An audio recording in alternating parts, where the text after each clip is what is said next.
If you're trying to fix an issue with Zapier and need help from their support team, this video is going to walk you through the exact contact support process step by step.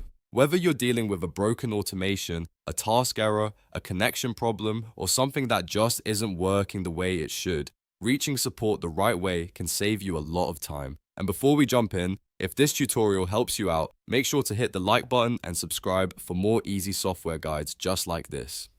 Alright, let's get started. The first thing you want to do is log into your Zapier account. This is important because when you sign in, support can view the specific workflow data tied to your account, which makes it much easier for them to understand the problem and give you the right solution. Once you're logged in, look for the Help option. Depending on where you are in the dashboard, this may be in the menu or in a support area, but the goal is to open Zapier's Help and Contact options. Go ahead and click on Help. After that, you'll be taken to the support form or help page where you can submit your issue. Here, you'll want to fill in the subject line first. Keep it short but clear so support can quickly understand what the problem is. For example, you could mention that you're having trouble with a Zap, an integration, or an error message.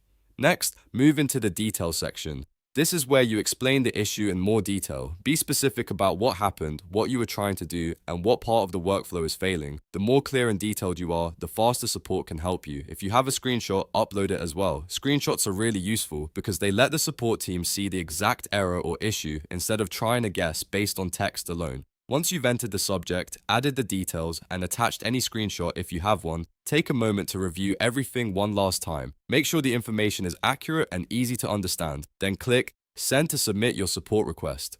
After that, Zapier support will receive your message and can begin looking into your issue. So that's it. You've now learned how to contact Zapier support the right way, from logging in, to opening help, to submitting your issue with the subject, details, and screenshot.